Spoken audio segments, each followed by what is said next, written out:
On va accueillir avec grand plaisir Antoine Basbous, que vous connaissez bien, politologue, spécialiste du monde arabe et fondateur de l'Observatoire des pays arabes. Je vous en prie, asseyez-vous, pour revenir à cette information, et on repart au Proche-Orient, qu'il y a évidemment le conflit au sud, et merci à Hélène Blanc de lui laisser sa place. Il y a le conflit au sud avec Gaza, mais il y a aussi le conflit au nord avec le Liban et le Hezbollah, deux fronts. Et regardez ce que révèle le Wall Street Journal cette fois, eh bien c'est que Joe Biden aurait arrêté au dernier moment le bras israélien pour aller attaquer le Hezbollah au Liban. Les pilotes israéliens étaient déjà dans les avions, et Biden aurait appelé Netanyahou pour lui dire non, mais il n'en est pas question. Vous n'allez pas en plus attaquer au nord le Liban. Crédible ou pas ça, Antoine Basbous?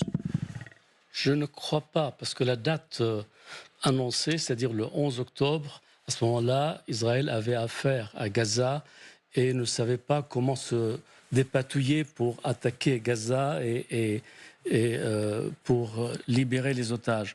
Cela dit, le Liban ou le Hezbollah peut prêter le flanc si jamais l'Iran était attaqué. Parce que le prépositionnement du Hezbollah au Liban est là pour protéger l'Iran d'une attaque soit américaine, soit israélienne.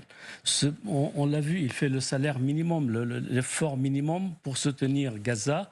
En revanche, si jamais l'Iran était menacé, Ouais. à ce moment-là, il déversera tout ce qu'il a comme moyens, et il en a énormément, des moyens sophistiqués, des armes de toute nature, plus de 150 000 missiles qui sont pas des missiles de petite portée. Il y a certains qui peuvent toucher les centres vitaux d'Israël, les centres industriels, les villes et même la centrale nucléaire de Dimona. Bonsoir Arthur Sarrazin, vous êtes justement à Beyrouth pour LCI, Saradin pardon, vous êtes à Beyrouth pour LCI.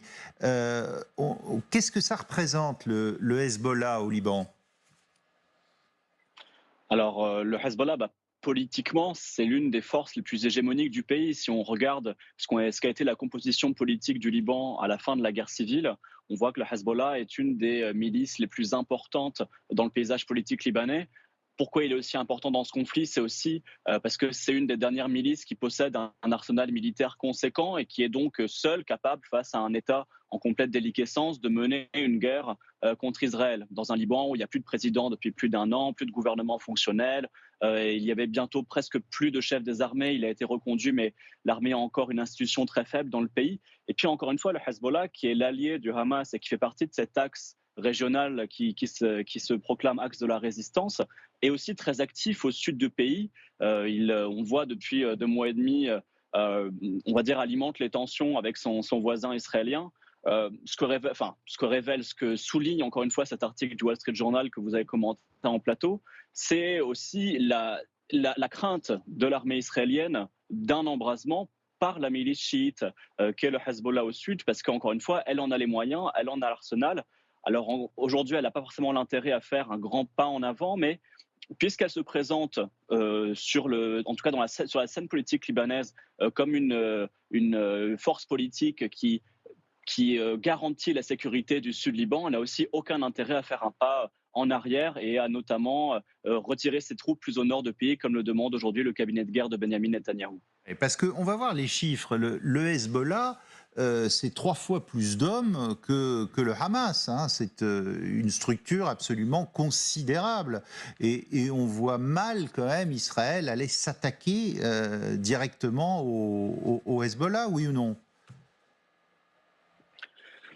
C'est la grande question qui se pose depuis 2 mois et demi. Ce qui est certain, c'est que depuis le 7 octobre, on voit une augmentation absolument conséquente des tensions au sud-Liban. Alors, des tirs d'artillerie des deux côtés. Est-ce que Israël a intérêt? Certains vous diront non, certains diront aussi que dans la situation dans laquelle est Benyamin Netanyahou aujourd'hui, ils ont besoin de rassurer les populations du nord israélien en garantissant ce qu'eux ils appellent une zone tampon, c'est-à-dire, on va dire, quelques kilomètres de frontières qui seraient débarrassées du Hezbollah. Ils mettent en avant une résolution des États-Unis qui avait été votée en 2006 au moment de la dernière guerre qui avait opposé le Hezbollah et l'armée israélienne, qui est la résolution 1701, qui n'a été respectée depuis 19 ans ni par le Hezbollah parce qu'il est encore actif militairement dans cette région du sud Liban, à la frontière, ni par Israël qui s'était permis de violer à peu près tous les jours l'espace aérien libanais.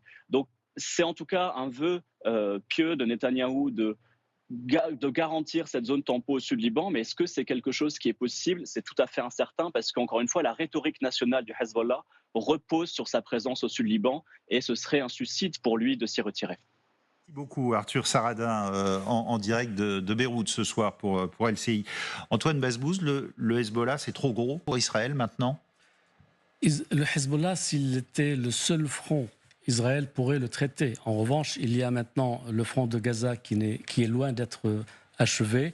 Il y a aussi en mer Rouge le défi des Houthis. Il y a d'autres fronts qui sont potentiels. Il y a la Cisjordanie, ne l'oublions pas. Toutefois, Israël est soutenu par beaucoup de puissances occidentales pour que le Liban accepte d'appliquer la résolution 1701 dans laquelle le Hezbollah doit se retirer au nord de la rivière Litani, c'est-à-dire sur une trentaine de kilomètres de ses positions actuelles. Et comme ça, 70 000 Israéliens qui ont quitté la bande frontalière avec le Liban peuvent revenir. Ils sont logés aux frais du pays, aux frais du gouvernement dans d'autres zones.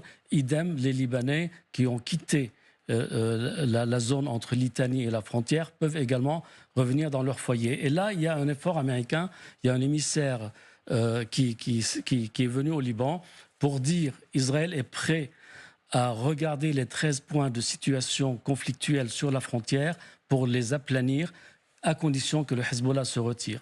Donc voilà, c'est ça le point au jour d'aujourd'hui.